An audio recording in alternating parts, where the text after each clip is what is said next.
ialah mencintai dunia. Dunia ni patutnya kita ni lagi lama kita hidup, lagi kita kena rasa benci, kena rasa tak suka dengan dunia. Habis tu kita kena jadi timbul apa dia? Timbulkan rasa kasih dan sayang pada akhirat. Tu kita kena ada pada diri kita. Lawan daripada cinta pada dunia ialah mula menumbuhkan dalam jiwa kita perasaan nak pada akhirat. Mula nak suruh jadi cinta pada akhirat.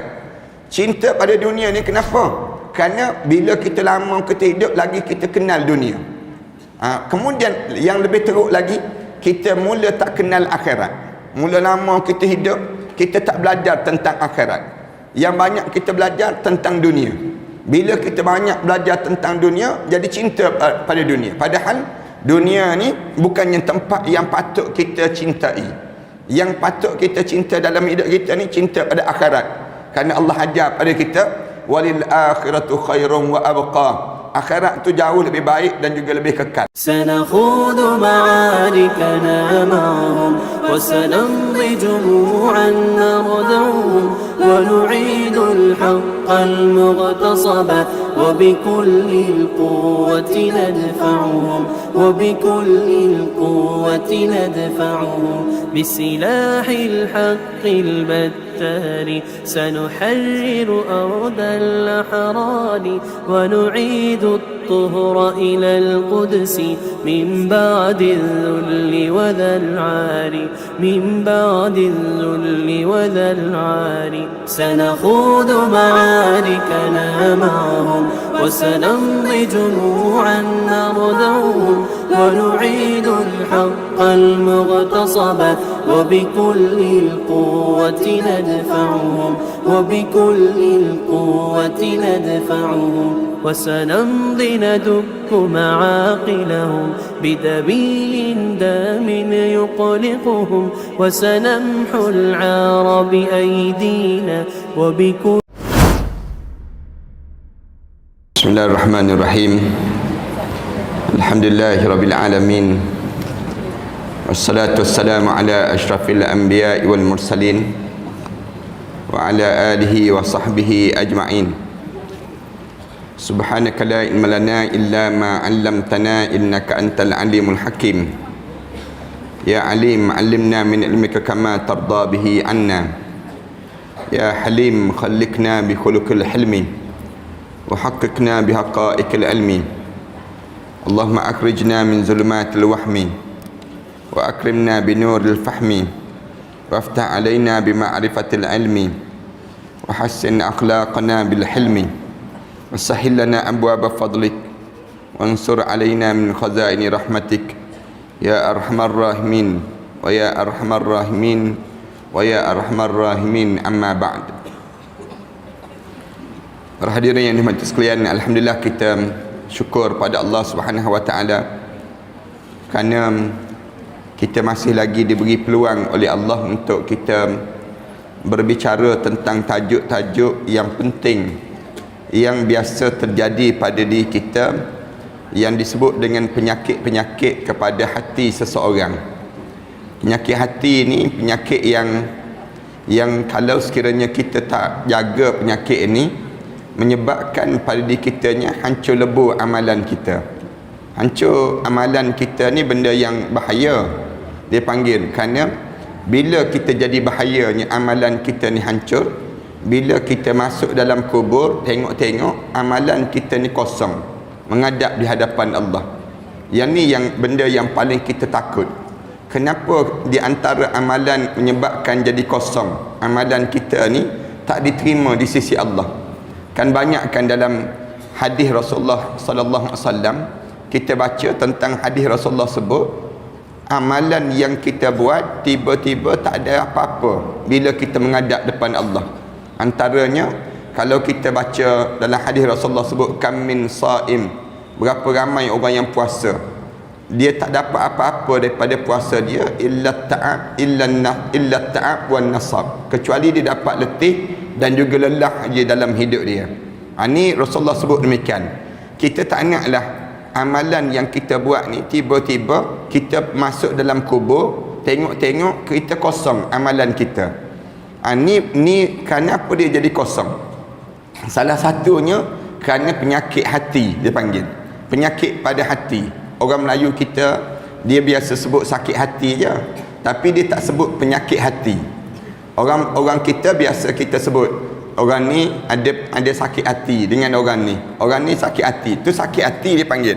Tapi ada satu lagi dia panggil penyakit kepada hati kita. Dalam kitab kita belajar ni dah sampai ke 10 dah benda penyakit hati ni. Penyakit hati ni ada lebih kurang 10 ni anda ingat tak ingat semua dah kot, sebab dah tebal sangat dah kita belajar ni. 10 ni yang pertamanya, penyakit yang pertama yang ada pada hati seorang ialah kekufuran, kemunafikan dan kefasikan. Ini penyakit yang pertama. Dulu awal-awal dahulu kita belajar penyakit ni, penyakit yang pertama yang kena pada seorang. Penyakit yang keduanya ialah syirik dan juga riak. Ini yang terjadi pada diri kita ni, syirik dan juga riak. Ini pun penyakit juga pada hati seorang. Yang ketiga, cintakan pangkat dan juga kepimpinan. Ini nak kepada yang namakan dengan nak kepada pangkat, nak menjadi pemimpin, nak kepada kepimpinan. Ini pun penyakit juga. Kemudian penyakit yang keempatnya kita bincang. Yang ni mungkin ingat sikit kot. Dia panggil hasad dan dengki. Hasad dengki ni, yang ni biasa kita biasa dengar tajuk-tajuk yang macam ni. Hasad dengki pada kita. Kemudian yang kelimanya ujub. Penyakit kita jadi ujub. Jadi rasa takjub pada diri sendiri. Yang ni pun panjang kita cerita dalam pengajian kita sebelum daripada ni. Kemudian yang keenamnya, penyakit yang biasa kena pada diri seorang ni ialah penyakit takabur dan juga sombong. Ini penyakit yang biasa juga terjadi pada seorang ni ialah rasa sombong dan juga takabur.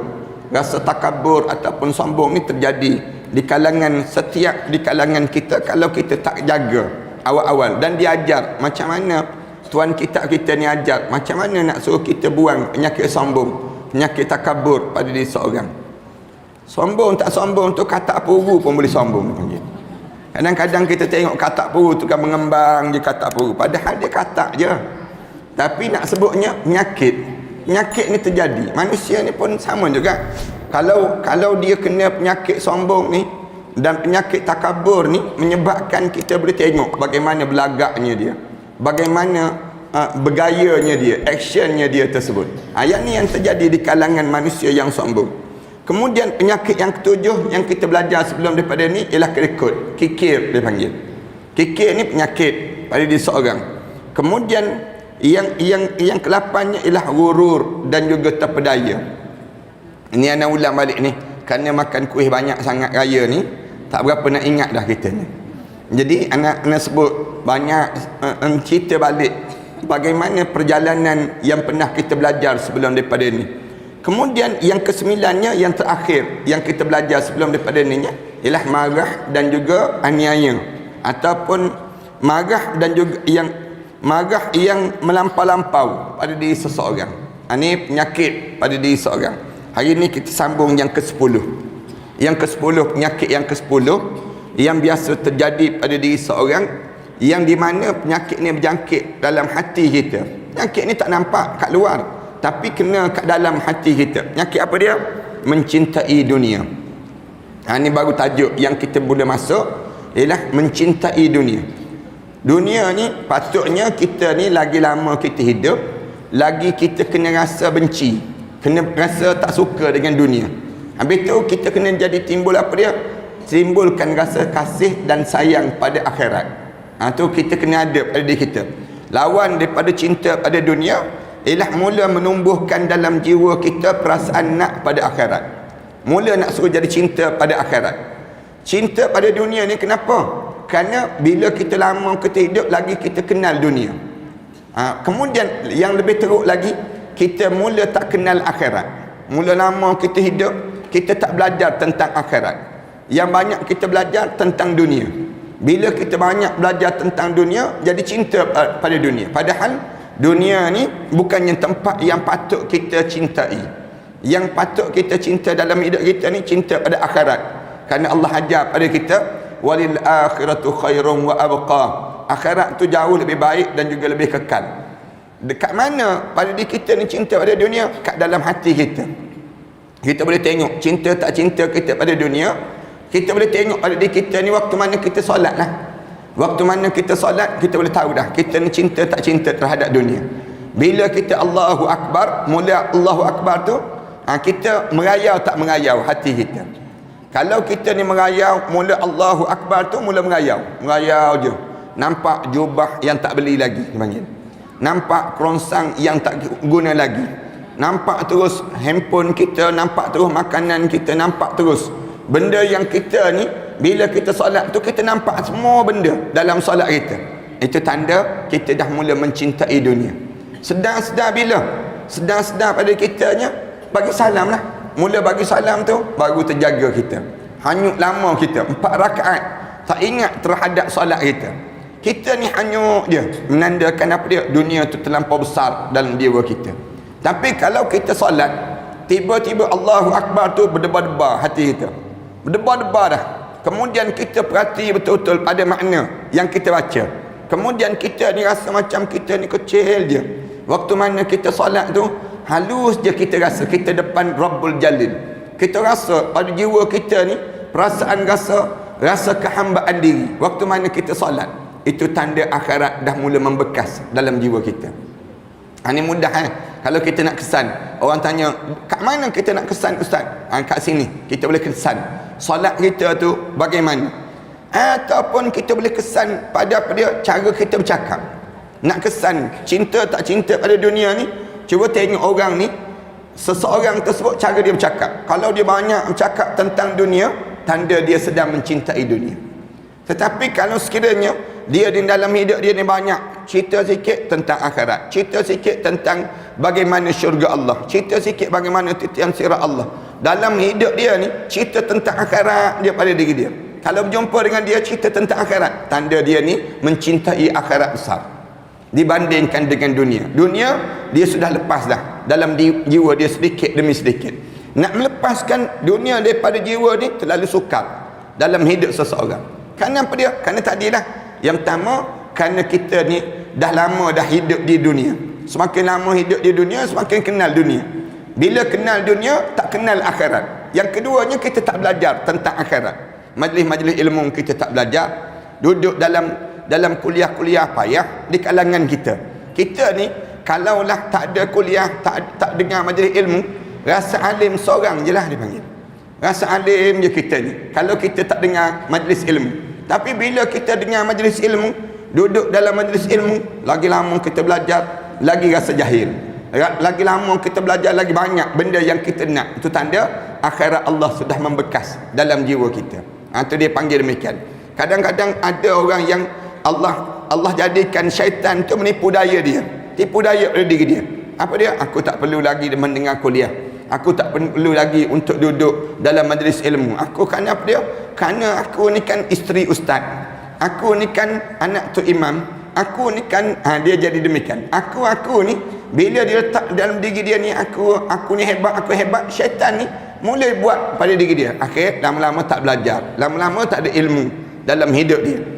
Yang besarnya apa dia? Dia mula mencintai dunia dalam kehidupan dia, jauh daripada dia mencintai akhirat Allah Subhanahu Wa Taala. Ini tajuk yang kita nak bincang pada hari ini, mencintai dunia. Eloklah tajuk ni kita cerita tentang mengenai cinta dunia ni lepas pada bulan Ramadan panggil. Lepas pada bulan Ramadan ni kita boleh nampak sangat kesan dia. Masjid-masjid mula surut balik. Kemudian kita boleh tengok orang baca Quran pun tutup tu Quran dah mula berdebu balik dia panggil. Kemudian kita dah mula dah. Kenapa? Kerana kita mula besar dunia dibandingkan dengan akhirat. Kenapa perlu kita cinta sangat pada akhirat dalam hidup kita? Kerana akhirat ni tempat kita nak pergi, manakala dunia ni tempat yang kita kena tinggal. Itu kaedah dalam Islam. Oleh kerana kita kena pergi ke akhirat, sama ada kita ni ustaz, sama ada kita ni yang berhormat, sama ada kita ni apa saja pun dalam hidup kita ni, kita kena pergi ke dalam kubur, kena pergi ke akhirat. Maka kenapa yang pelik sangat dalam hidup kita ni jadi cinta pada dunia melebihi daripada cinta tempat yang kita nak pergi. Orang Melayu kita sebut tak kenal maka tak cinta kan. Tak kenal maka tak cinta. Demikianlah dalam hidup kita. Bila kita tak kenal akhirat, maka nak timbul rasa cinta pada akhirat tu payah dalam jiwa kita. Habis tu kita kenal dunia. Bila kenal dunia, maka cinta pada dunia ni terlampau menebal dalam kehidupan seseorang. Baik, hari ini kita mulakan. Allah Ta'ala berfirman, innal ladhina la yarjuna liqa'ana wa radu bil hayatid dunya watma'annu biha walladhina hum an ayatina ghafilun ulaika ma'wahumun nar bima kanu yaksibun. Allah cerita sesungguhnya orang yang tidak mengharapkan pertemuan dengan kami. Innal ladhina la yarjuna liqa'ana, orang yang tak ada dalam jiwa dia perasaan untuk dia nak berjumpa dengan kami. Orang yang macam ni waradu bil hayatid dunya, kemudian dia rasa redha terhadap hidup di dunia, rasa gembira dengan kehidupan di dunia. Kemudian watma'annu biha, Allah sebut bukan sekadar redha terhadap dunia, dia rasa tenang pula dengan dunia, rasa suka dengan dunia, seronok dia dengan dunia. Walladzina hum an ayatina ghafilun, mereka ni pula terhadap ayat-ayat kami mereka buat lupa. Mereka tak nak belajar tentang ayat kami. 4 sifat ni Allah Subhanahu Wa Taala sebut. Kalau kamu ada 4 sifat ni, yang pertama la yarjuna liqa'ana, yang pertama kamu tidak mengharapkan bertemu dengan Allah. Yang kedua, dalam hidup kamu redha terhadap di dunia ini, kamu rasa seronok dengan dunia ini. Kalau kamu rasa redha dengan dunia ini, bukan sekadar kamu redha, watma'annu biha. Yang ketiga, kamu rasa tenang dengan dunia, rasa seronok dengan dunia. Watma'annu biha ni maknanya itmi'nan. Itmi'nan ni dipanggil rasa lapang dengan dunia. Bila dengar lagu-lagu, kita rasa seronok je dengan lagu-lagu. Dengar ayat Quran, rasa gelisah terus. Tu pelik tu. Maknanya kamu ni watma'annu biha, kamu rasa tenang dengan benda demikian. Dengan maksiat kamu tenang, dengan amal ibadah kamu tak jadi tenang. Patutnya dalam hidup ni amal ibadah menenangkan kamu, bukan dengan maksiat yang menenangkan kamu. Kalau kamu ada perasaan ini dalam hidup kamu, watma'annu biha. Yang keempat, walladzina hum an ayatina ghafilun. Yang keempat, mereka terhadap ayat kami, terhadap ayat-ayat kami ni ghafilun, mereka lupa pada peringatan Allah. Orang macam ni katanya Allah, ulaika ma'wahumun nar, kesudahan bagi mereka, disediakan tempat sudahnya mereka ialah neraka Allah Subhanahu Wa Taala. Bila kamu ada 4 sifat ni pada diri kamu, perangai kamu macam ni dalam hidup kamu, Allah kata ulaika ma'wahumun nar, kesudahan tempat sudah mereka itu ialah neraka Allah. Bima kanu yaksibun, dengan apa yang telah mereka kerjakan sepanjang mereka hidup di atas dunia dahulu. Na'udzubillah min dzalik. Ana sebut banyak kali pada jemaah lah, kita ni tak ada manfaat langsung. Kalau rumah kita besar, jawatan kita hebat, pengaruh kita ramai, segala benda kita ada atas dunia, bila kita masuk kubur, masuk neraka terus. Tak ada manfaat langsung hidup. Manfaat hidup ni bila kita ni dalam hidup kita ni, rumah kita hebat, dunia kita hebat, masuk kubur tiba-tiba hebat juga dalam kubur. Yang ni untunglah dalam hidup. Dalam hidup kita, kalau kita dapat dua-dua, dunia pun dapat, akhirat pun dapat, ni untung. Yang ni lah yang betul dengan doa yang kita sebut, Rabbana atina fid dunya hasanah wa fil akhirati hasanah wa qina azabannar. Ni contoh manusia yang hebat. Kita buat contoh siapa dia? Yang terbaru ni Dr. Mursi tu lah, Allah yarham Syahid Dr. Mursi yang gugur syahid di mahkamah tu kan. Hebat di dunia, hebat di akhirat. Dia jadi presiden Mesir tu kan, kerana dengan Islam dipegang negara Mesir ini. Walaupun 2 tahun, dalam tempoh 2 tahun, setahun lebih dia yang dia jaga Mesir ini sendiri, dia jadi hebat. Saat mana dia jadi presiden Mesir tu, Allah tu tinggikan kedudukan dia. Meninggal dunia ni macam perancangan untuk membunuh dia saja.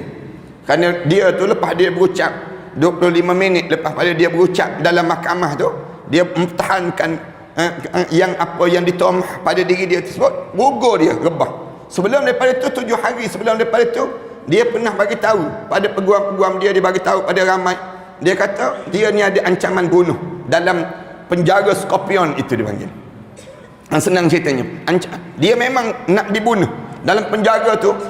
Disebutnya penjara tu Al Jazeera buat apa dia, buat liputan terhadap penjara Scorpion ini sendiri.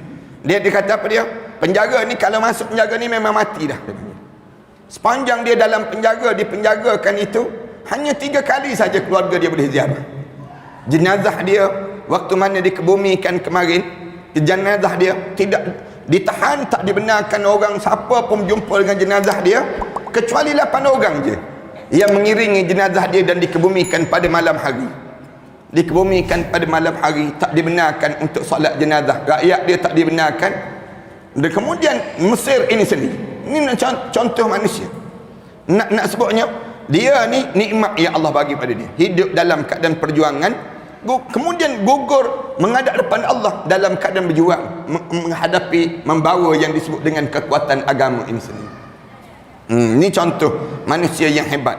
Sebelum daripada ni kita tengok apa dia, Ku Yaqub kan, Allah yarham Ku Yaqub di Kedah, yang waktu mana khutbah Jumaat minggu yang pertama bulan Syawal kan, minggu yang pertama dan bulan Syawal, tengah-tengah khutbah gugur. Ini contoh-contoh manusia yang Allah bagi bagaimana nikmat dunia dan nikmat akhirat dia dapat, dua-dua dapat nikmat. Ini contoh-contoh yang baik, orang-orang yang Allah jadikan pada dia di antara orang-orang yang nikmat dunia pun dapat, nikmat akhirat pun dapat. Tapi yang contoh yang terakhir ni lah, Dr. Mursi ni nikmat dunia pun dapat. Waktu mana dia jadi presiden Mesir tu pun hebat, Allah jadikan kehebatan Mesir yang hebat. Kemudian dibuat jahat oleh Barat dia tak boleh tengok Islam ni naik. Bila Islam ni naik, inilah kerja jahatnya mereka tersebut. Pakat Arab Saudi, pakat dengan Emirat Arab Bersatu, kemudian pakat dengan Israel, pakat dengan 2-3 buah negara ni, rampas yang disebut dengan presiden negara Mesir itu sendiri. Ini contoh-contoh orang-orang yang hidup, yang nak pada dunia ni, mereka yang akan mereka sama ke dengan mahkamah dunia? Tak. Mahkamah dunia ni dengan hakim-hakim tu kena. Dengan hakim-hakim kena. Bila kena? Bila menghadap depan Allah Subhanahu Wa Taala. Masuk dalam kubur nanti dengan hakim-hakim tu tak lepas. Buat jahat, perancangan jahat, nak buat khianat pada mereka yang menegakkan kalimah Allah. Dr. Mursi ni punca apa dia? Punca yang ditakuti sangat oleh Baratnya, kerana dia nak menegakkan Islam, nak melaksanakan syariat Islam, nak buka ruang, bagi peluang pada umat Islam di bumi Palestin, di bumi Gaza itu sendiri. Yang ni jadi bahaya sangat. Jadi bahaya sangat. Dia berani sangat. Bila dia berani sangat, dia tunjuk yang dia nak tolong umat Islam di bumi Palestin, menjadi kemarahan pada dunia Barat. Dunia Barat ni marah kerana apa dia? Ni menjadi ancaman pada di kalangan dunia Barat ini sendiri. Akhirnya dia dibunuh dengan cara yang terancam. Dan dikebumikan, kita boleh tengok, dikebumikan jenazah dia pun 8 orang je. Isteri dia, anak perempuan dia, kemudian lawyer dia. Tu je yang mengiringi jenazah dia. Semayang jenazah tu pun 8 orang je semayang jenazah. Sebabnya gambaran jahat tak jahat. Padahal dia ni presiden negara yang dirampas, dia panggil. Kemuliaan dia tu sampai akhir dia sebut, saya tetap menjadi presiden Mesir ini. Kerana apa dia? Kerana saya akan jawab di hadapan Allah Subhanahu Wa Taala. Ucapan-ucapan dia tu cuba tengok dalam YouTube, tengok, dengar balik yang dia berucap tersebut, meremang bulu roma kita. Dengar bagaimana teguhnya dia dengan agama. Quran tak bagi sentuh. Dia minta nak pegang Quran je. Dalam penjara tu minta nak pegang Quran, tak boleh, tak dibenarkan sentuh Al-Quran. Dia sebut, mereka ni tak benarkan aku pegang Al-Quran. Mereka tak tahu ke dalam dada aku dah 30 tahun dah aku hafal 30 juzuk Al-Quran Karim. 30 tahun dah dia menghafal Al-Quran Karim. Umur 37 tahun tu hafal 30 juzuk Al-Quran Karim. Maknanya pada diri dia, dia sebut dalam dada dia ni semenjak 30 tahun dia sudah menghafal Al-Quran Karim. Jadi jangan pelik lah, dia sebut, kamu tak bagi Al-Quran Karim, lalu aku boleh baca, aku boleh juga baca kerana aku telah hafal dalam Al-Quran dalam kepala aku. Jahat Asisi ni, jahat sungguh lah. Ana pergi ke Mesir tu rasa kejahatan Asisi. Ana pergi ziarah pelajar-pelajar kita ke Mesir tu, tengok pelajar-pelajar kita pun sekarang jadi takut. berada di bumi Mesir ni. Dulu-dulu zaman Anas payah nak jumpa orang curi duit. Masuk. Sekarang ni rumah-rumah pelajar kita ni, anak-anak kita yang belajar kat Mesir ni, orang masuk, perompak masuk, curi handphone, curi duit, curi macam-macam gaya.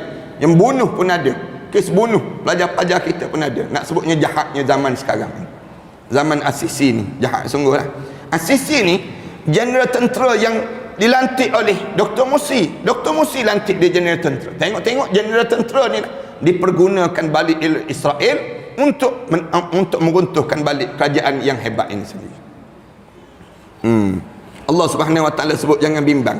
Kalau hidup untuk akhirat, kamu akan berhadapanlah dengan ujian ini. Kehidupan pada diri kamu. Kemudian dari huraian yang tertera dalam ayat-ayat yang di atas, jelaslah bagi kita bahawasanya mencintai keduniaan secara tidak wajar, mencintai dunia secara tidak wajar dan merasa aman, kemudian rasa aman, tentram dan rasa tenang sentosa dengan apa sahaja yang ada dalam dunia fana ini, juga melalaikan kepentingan untuk kepergian ke alam baqa ataupun alam akhirat nanti, akan menyebabkan orang-orang yang bersikap demikian itu berhak untuk sudah semestinya masuk dalam api neraka Allah Subhanahu wa taala. Kamu ni cinta pada dunia macam mana? Sampai kamu tak kenal dosa pahala. Bila cinta dunia sampai tahap demikian, yang ni selayaknya dia masuk dalam api neraka Allah. Hidup ni kekal, rasanya hebat je dengan dunia. Yang ni bahaya. Kalau mengekali pada diri kita, aku tak apa, aku tak solat. Orang tanya, tak solat? Tak. Kenapa tak solat? Kerana aku ni kekal hidup atas dunia. Ini rasa sombong dalam diri dia. Orang tanya pada dia, tutup aurat? Tak apa, aku tak tutup aurat. Kenapa? Tak apa. Kerana aku ni lawa, kerana aku ni cantik kan, dia sebut. Bila aku ni tutup, nanti tak nampak kecantikan aku. Dia jadi demikian. Ni ada orang yang hidup dia rasa kekal dengan dunia pada diri dia. Ya Allah Subhanahu wa taala sebut orang ni bila mati masuk dalam api neraka Allah Subhanahu wa taala. Orang kita kan pelik kan. Pelik, dia tak rasa malu dengan dia buat dosa. Tak rasa malu sekarang ni. Terang-terang buat dosa. Pakai baju kan, baju raya tu kan. Baju raya, buat iklan. Dia sendiri tak tutup aurat. Iklan pakai baju raya. Baju raya ni baju untuk menggambarkan apa dia? Gambaran agama. Tiba-tiba yang pakai baju raya tu, yang menjadi model baju raya, misal contoh. Model baju raya tu sendiri dalam keadaan dia tak tutup aurat. Kita tengok dia ni tunjuk baju raya. Baju raya ni baju agama dipanggil. Baju agama lah, bukannya baju adat, baju agama. Patutnya kamu yang nak jadi model tu tutup aurat lah. Dia tutup aurat, tapi tak malu, tak segan dia. Yang untung siapa? Yang untung yang disebut dengan toke-toke kepada yang memperdagangkan wajah-wajah mereka tersebut. Sayang orang kita kan, nilaian dia murah je nampak. Dia sanggup untuk jadi model dalam keadaan dia membuka aurat tersebut dengan bayaran tertentu, kemudian yang membawa keuntungan pada syarikat-syarikat yang dia dipergunakan sikit je nilai harga yang dibayar itu sendiri. Tak padan dengan jadi model bayar 50,000 sekalipun tapi masuk dalam api neraka Allah SWT. Tak padan kita jadi demikian. Maknanya apa dia? Kamu nak pada dunia kan, kamu nak rasa terkenal, konon-konon kamu rasa seronok sangatlah. Gambar-gambar kamu ditampang, dia letak di tiang-tiang elektrik itu. Kamu rasa mulia sangatkah dalam hidup kamu bila dalam diri kamu ni sendiri dipertontonkan begitu saja? Malu kita. Kalau kita perhati, kalaulah anak kita akan marah. Kenapa kamu jadi macam ni? Kenapa kamu lakukan demikian? Kita kena marah juga pada orang-orang Islam yang sanggup untuk menunjukkan wajah-wajah mereka, mempertontonkan dengan aurat-aurat mereka tersebut. Tak sepatut dalam keadaan sedemikian rupa. Dengan ungkapan lain yang lebih singkat dan juga ringkas, serta pemikiran yang tidak perlu mendalam, dapat diambil kesimpulan bahawasanya setiap manusia itu dapat mengetahui dan memahami betul-betul perihal apa yang diusahakan dan dikerjakan oleh manusia-manusia yang mencintai keduniaan itu. Memang lebih berhak untuk dijerumuskan dan dilemparkan ke dalam api neraka Allah Subhanahu Wa Taala. Orang macam ni bila nak pada dunia rasa tenang dengan dunia, rasa seronok dengan dunia. Dalam hidup dia, orang ni layak pun bila sampai di akhirat dihumban ke dalam api neraka Allah Subhanahu Wa Taala. Mengapa demikian? Tuan kita sebut. Ini muqaddimah dia. Mengapa demikian? Mungkin ada orang yang bertanya semacam itu. Jawabnya tentu saja sebab ialah kerana orang-orang yang semata-mata merindukan kebendaan dan serta keduniaan itu tidak ada lain yang diperhatikan kecuali melampiaskan segala macam kesyahwatan dan keinginan. Orang yang nak pada dunia ni, dia sanggup buat apa saja untuk dia nak memenuhi hawa nafsu dia. Dia tak peduli lagi dosa dan pahala. Tu sebab tu kita ni, kalau ada orang kata, Ustaz ni sikit-sikit cerita tentang neraka, sebut sikit je, sebut tentang dihumban ke dalam neraka Allah. Ustaz tu anak menjaga neraka ke? Kan ada orang yang sebut demikian. Sikit-sikit cerita tentang syurga, macam dia pemegang anak kunci syurga. Ni ada perangai orang kita demikian. Perangai demikian. Kita kata bukan. Allah yang sebut demikian. Allah yang ajar pada kita batas-batas. Begini jalan hidup kamu, tempat dalam syurga. Begini jalan hidup kamu, tempat dalam neraka. Di antara benda yang bahaya dalam hidup ini, benda yang menyebabkan seorang tu masuk syurga, masuk neraka, ialah kamu mencintai dunia yang melebihi daripada mencintai akhirat. Bila kita boleh jaga akhirat dalam jiwa kita ni, segala benda dalam hidup kita, kita fikir macam mana di akhirat nanti. Itu tanda kecerdikan yang Allah kurniakan dalam hidup seorang. Lepas tu Rasulullah sallallahu alaihi wasallam diceritakan, orang cerdik ni bukan orang PhD banyak. Orang cerdik ni bukan orang yang ada title, orang yang rumah besar, tak. Orang cerdik ni siapa? Orang yang hidup sentiasa memikirkan bagaimana kesudahan dia dalam kubur nanti. Bila dia makan tu, dia fikir makanan ni boleh masuk syurga ke masuk neraka. Bila dia bercakap tu, dia fikir aku cakap ni boleh masuk syurga ke masuk neraka. Bila dia berjalan tu, dia akan fikir aku ni berjalan ni boleh masuk syurga ke masuk neraka dalam hidup aku. Ni cerdik orang. Kalau nak hidup ni fikir tentang nak makan je hidup atas dunia, tak peduli halal haram dalam hidup kita ni, tak peduli pada diri kita. Yang penting biar jadi banyak. Biar jadi banyak dalam hidup. Nak suruh kita ni banyak, akhirnya mati masuk neraka. Tak ada manfaat langsung dalam kehidupan kita demikian.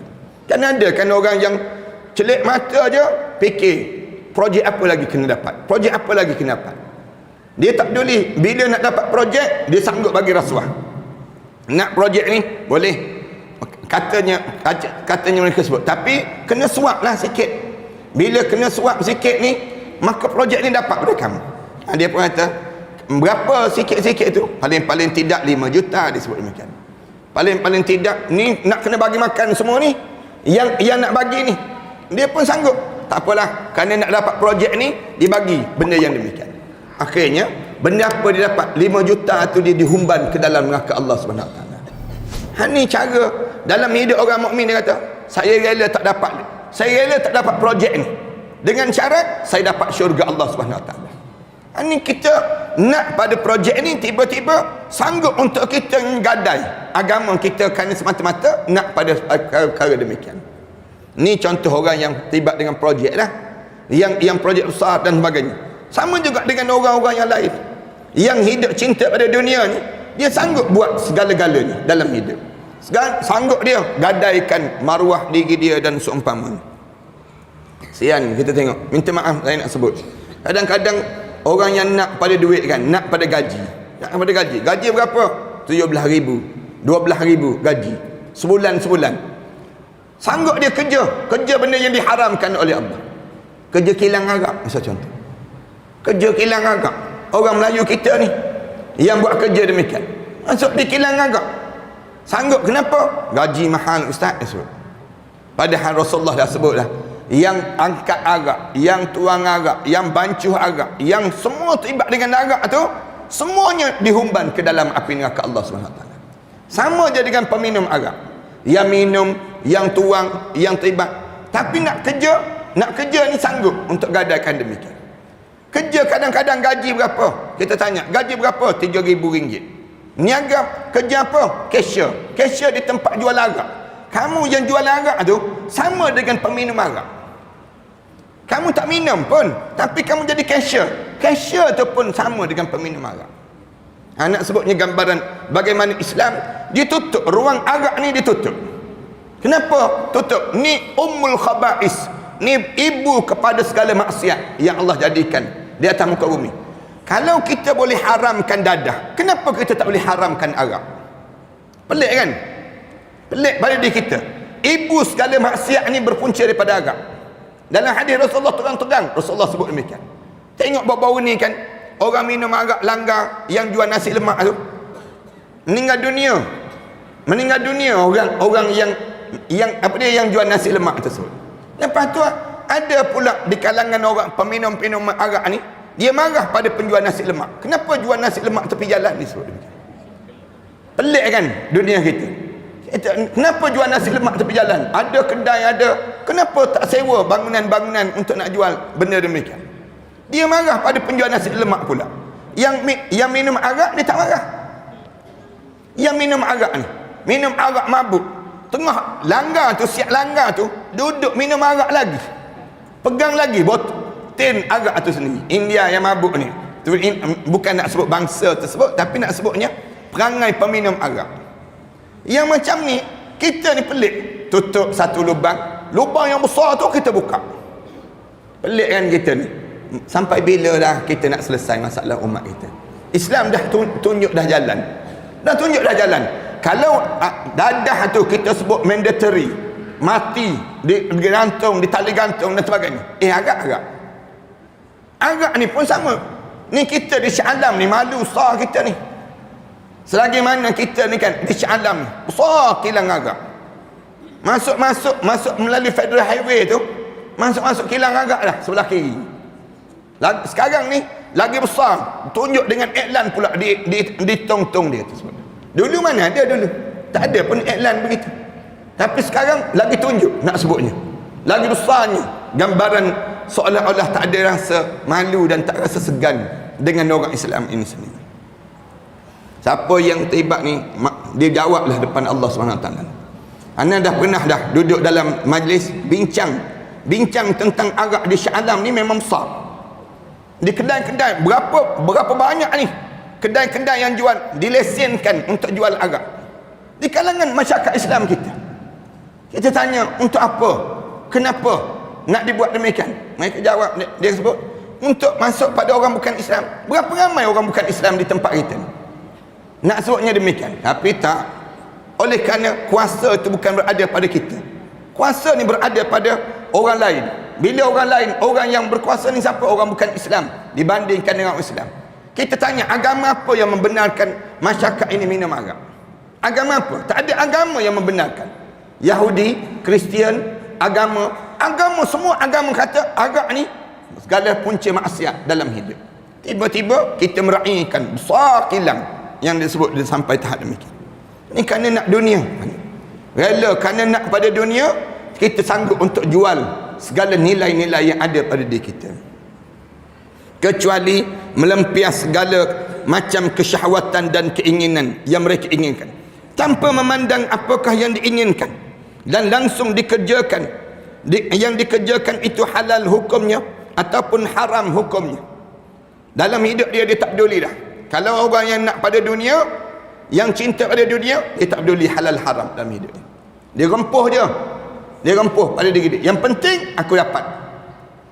Suatu Islam diajar matlamat tidak menghalalkan cara. Walaupun matlamat tu cantik, tapi cara kita tak cantik, tak boleh dalam Islam. Islam tak benarkan demikian. Matlamat kita nak apa dia? Nak duit. Tapi semata-mata nak duit, kamu sanggup untuk menghalalkan benda yang diharamkan oleh Allah? Tak boleh demikian. Islam diajar matlamat tidak menghalalkan cara.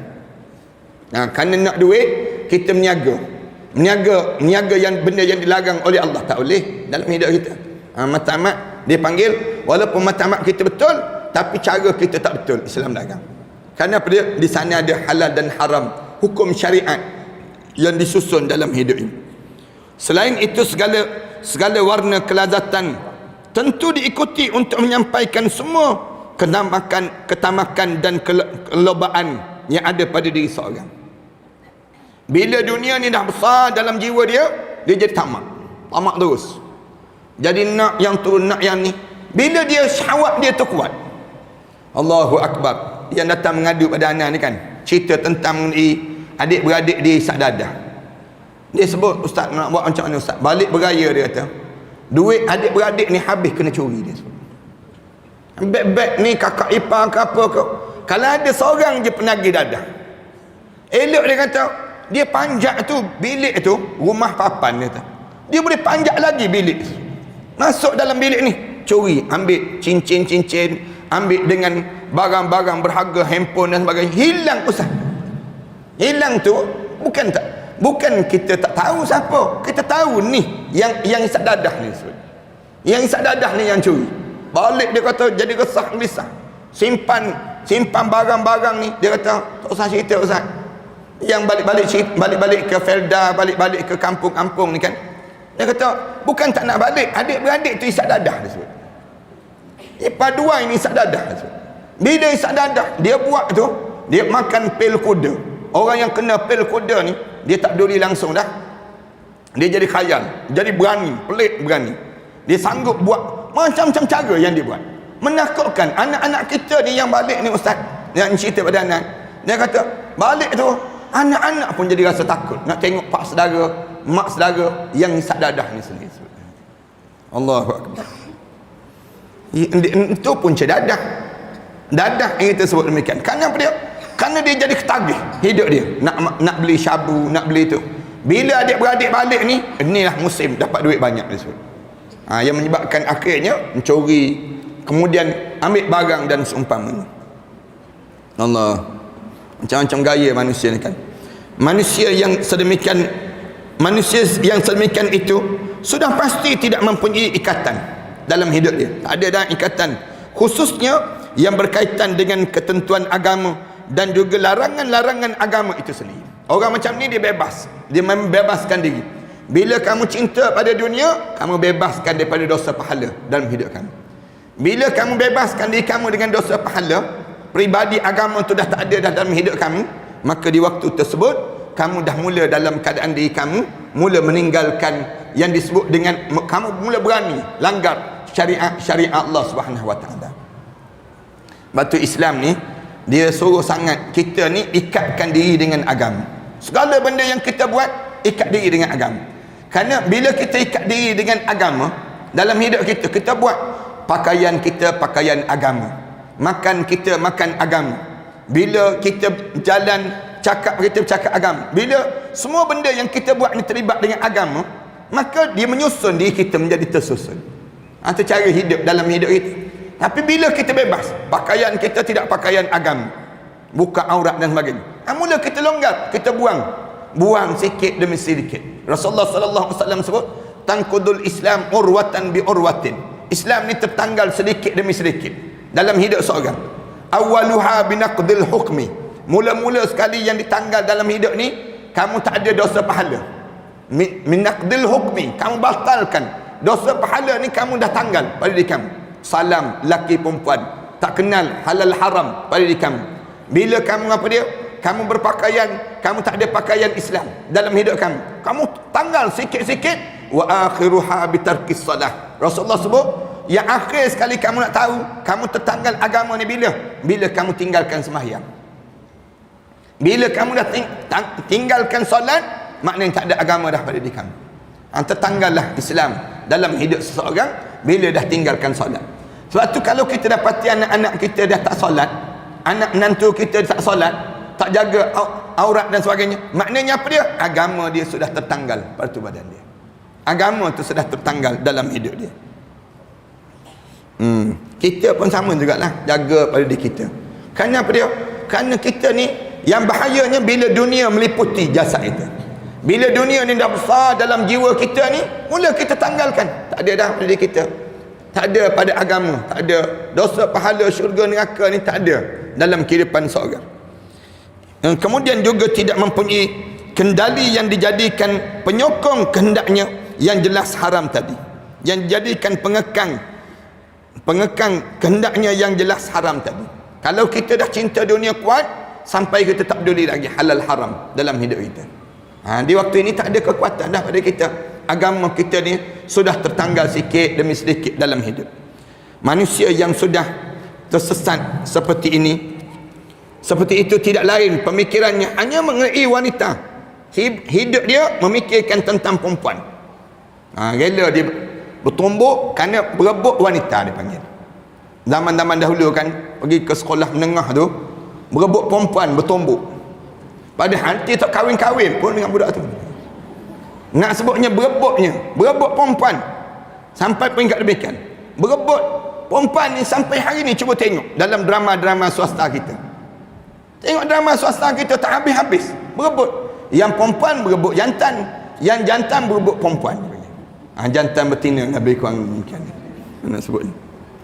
Nak gambarkan yang ni, yang mereka hidup dalam keadaan yang berebut wanita, mengenai wanita. Hidup mereka sibuk dengan minuman keras. Minuman keras. Allah. Padahal minum tu, minuman arak ni kan, minum najis. Kita ni, kalau kita kencing-kencing letak dalam plastik bagi pada orang minum.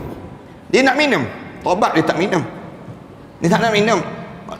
Ni air apa ni? Air kencing kita sebut. Air kencing tak nak minum. Tapi arak minum. Arak minum, pelik kan dipanggil. Allahu Akbar. Kita rasa galak kita. Naik kapal terbang Emirates Arab Satu kan. Naik Emirates ni. Naik kapal terbang Emirates. Tayang arak tu begitu je, minum arak tu. Yang duduk sebelah kita ni pula betulan minum arak. Bau tu hanyir bang. Nak makan, kita nak makan ni pun tak selera. Busuknya dengan dia. Kejap-kejap minta arak. Kejap-kejap minta arak. Naik penerbangan mas pun sama juga. Penerbangan mas ni, penerbangan antarabangsa. Pergi keluar negara. Dulu dalam negeri hidang juga. Sekarang dalam negeri tak ada dah hidang. Tak ada hidangan. Rasa rugi dah sekarang. Tapi hidangan antarabangsa ada lagi. Hidang lagi. Tuang arak. Kesian pada pramugara tersebut. Pramugara ni kadang-kadang dia tengok ustaz tersebut. Tengok kita tu ustaz. Ustaz tak minum kan dia sebut. Kata ana minum tersebut. Ana minum. Ustaz minum. Tak minum air teh sebut. Minum air tapi tak minum arak. Oh, saya maksudkan minum arak tersebut. Nak sebutnya sian mereka tahu ni, turun daripada kapal terbang tu cari masjid je, setengah-setengah pramugara. Cari masjid taubat. Ada pramugara tu yang waktu mana anda belajar kat Mesir tu, lepas pada turun kapal terbang mas tu, dia akan pergi ke dia orang lain masuk hotel semua, dia masuk check in kejap, dia pergi masjid. Duk menangis dalam masjid. Kenapa menangis ni? Kita tanya, kenapa? Saya tadi tuang arak ustaz. Dosa tuang arak ni sama minum arak ni. Tapi saya tak ada pilihan. Saya tak ada pilihan. Kesian kita kadang-kadang kita tengok. Pramugari ni sama tak? Kan? Kadang-kadang nak pergi kerja tu, elok bertudung je elok. Sampai tempat kerja buka balik. Buka kain tudung ni. Naik. Nak sebutnya naik kapal terbang. Bila dah mula kerja, tuang arak semua, turun balik. Kemudian dah turun tu, balik pakai kain tudung balik. Nak sebutnya kamu jadi majikan ni, kamu tak kesian kepada orang bawahan kamu. Kita ni jadi penguasa ni tak kesian kepada rakyat kita. Kesianlah sikit orang nak masuk syurga kan. Kalaupun kamu tak nak masuk syurga, jangan kamu halang orang lain nak masuk syurga. Kalaupun kamu nak masuk, kamu nak pilih dalam hidup kamu ke neraka Allah, jangan kamu halang pula orang nak masuk syurga Allah dalam hidup ni. Buka ruang lah. Kalau kata orang ni ada hak, setiap Muslim ni dia ada hak. Setiap orang ni ada hak. Hak ni apa dia? Mentaati perintah agama. Bagi peluang untuk mereka mentaati perintah Allah Subhanahu Wa Taala. Hidup minuman keras dia panggil. Jual setengah-setengah orang ni sampai hari ni rumah dia tu ada lagi bar arak. Tempat khusus untuk minum arak. Malu kita tengok. Pergi je tutup. Pergi jemput ustaz ni. Anda pergi beberapa rumah orang-orang yang ternama, nak sebut je. Masuk dalam rumah dia tu ada bar arak. Ada lagi orang kita yang jenis demikian. Bar arak tu tutup. Lepas tu kali yang kedua datang tutup dengan kain putih pula. Tutup dengan kain putih. Kita pun tegur, dah mati ke kita sebut. Nak sebutnya demikian. Kali yang pertama datang tu nak suruh halau hantu. Nak suruh halau hantu dalam rumah. Kali yang kedua datang, kali yang pertama kita sebut kerana ni lah hantu masuk. Syaitan masuk dalam rumah kerana yang ni lah. Kita terus terang kita sebut. Jangan tak nak lagi dah benda ni dalam rumah. Orang Islam kan, kita orang Islam kan, sampai begini ada barak dalam rumah masing-masing. Macam mana boleh jadi demikian di kalangan kita ni? Ni kerana dunia lah, dunia. Allah dah sebut dah, minum arak ni kesan dia apa dia? 40 hari solat dia tak diterima di sisi Allah. Setitik arak yang diminum 40 hari solat tidak diterima oleh Allah. Apa kaitan dengan 40 hari dengan setitik arak? Patutnya demikian. Kesan tu nak sebut, kesan daripada arak ni sendiri. Ada yang sebut 40 tahun solat dia tidak diterima di sisi Allah. Anda sebut sampai tahap demikian.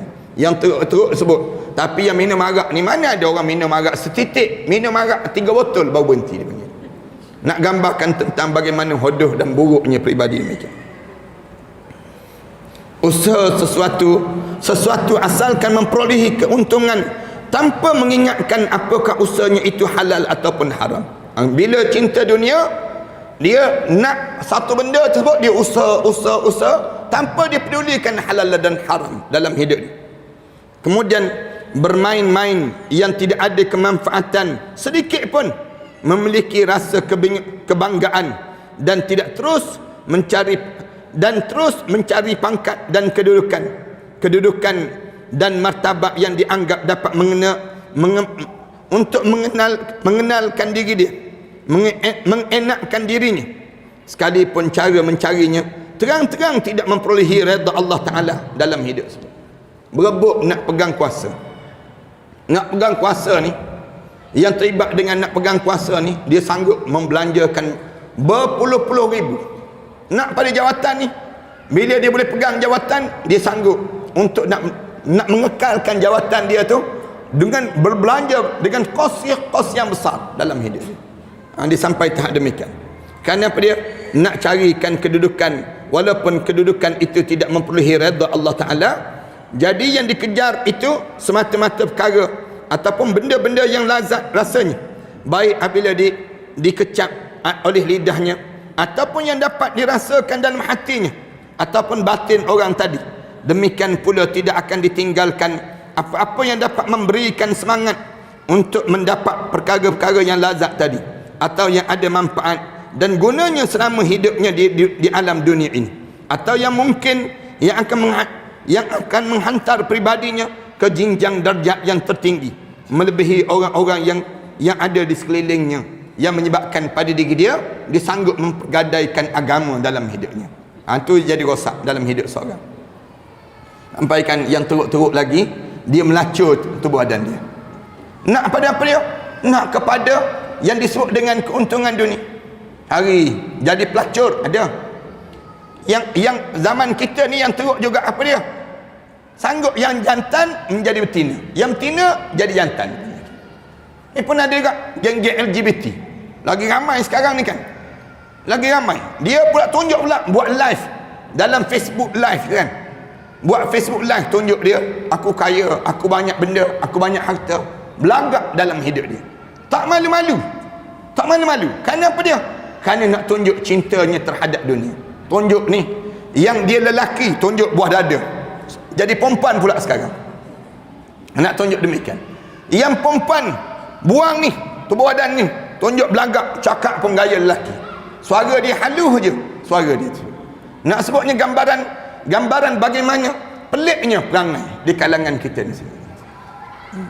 Orang-orang macam ni tunggu tempah nahas api neraka Allah Subhanahu Wa Taala. Kalau dia tak taubat pada Allah Subhanahu Wa Taala, kena sebut taubat, jangan tak taubat. Dan ada di kalangan kita mengubah ni jantina dia, nak mengubah jantina, buat permohonan dengan Jabatan Pendaftaran Negara, minta dengan Jabatan Pendaftaran Negara tu nak tukar daripada lelaki menjadi perempuan. Sebut demikian.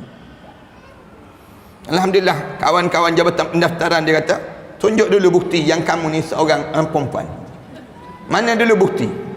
Dia kata, dia tanya balik pegawai pendaftaran negara, kena saya telanjang depan awak dulu ke? Katanya pegawai pendaftaran tak perlu telanjang, bagi je bukti.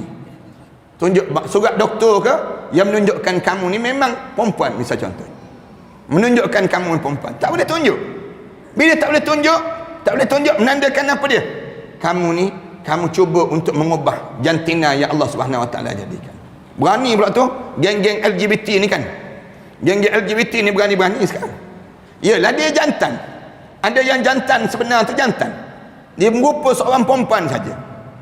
Allah tak jadikan pemulihan dengan cara demikian. Allah laknat golongan-golongan demikian. Tak ada ruang untuk mereka ni yang disebut dengan ruang dalam masyarakat. Walaupun mereka kata sekarang kan terang-terang pula tak boleh kahwin dekat Malaysia, jantan dengan jantan. Pergi ke Taiwan, kahwin dekat Taiwan pula, kerana Taiwan membenarkan perkahwinan sejenis, dia panggil macam. Pergi ke Taiwan, berbangga dekat luar negara, kahwin dekat luar negara, jantan dengan jantan.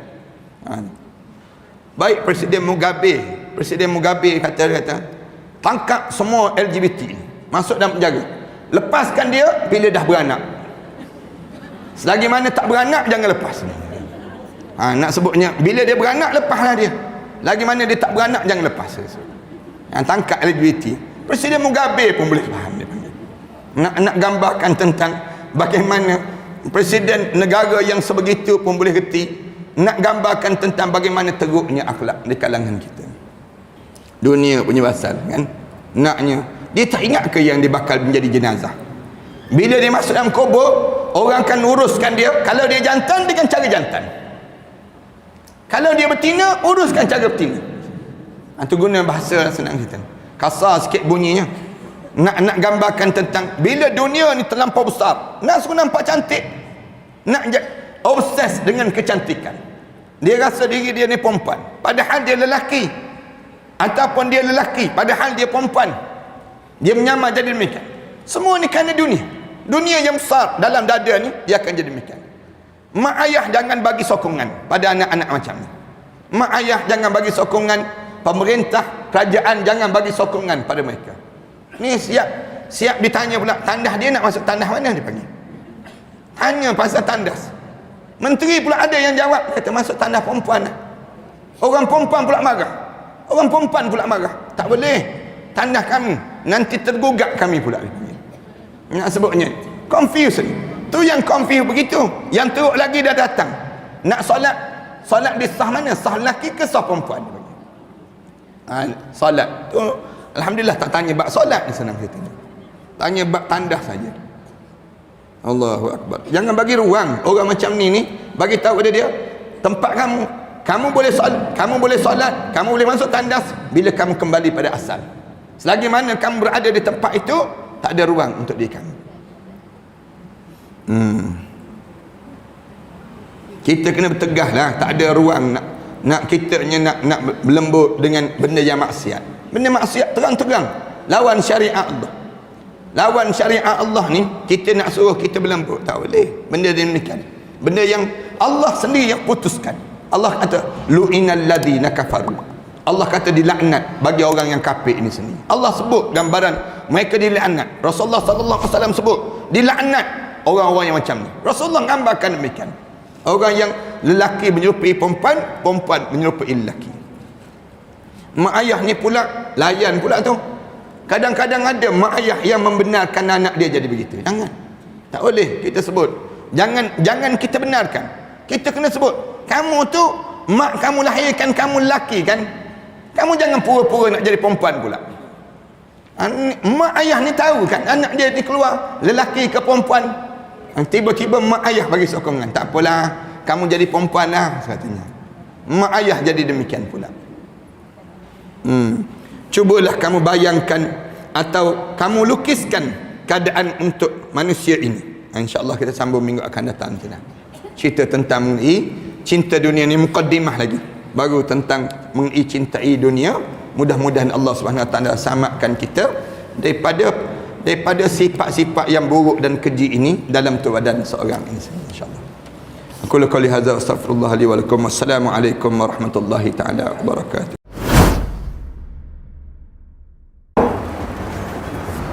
Assalamualaikum warahmatullahi taala wabarakatuh. Alhamdulillah, Wassalatu wassalamu ala Rasulillah wa ala alihi wa man walah wa ba'd. Sahabat-sahabat sekalian, bangunan yang saya berada ini merupakan bangunan yang kita bercadang untuk mewakafkan, dan kita beli dan kita wakafkan. Sejumlah lebih kurang 5 juta kita perlukan, 3 blok terhadap kawasan ini. 3 blok ini kita telah bersedia untuk membayarnya setelah mana 3 bulan yang akan datang nanti.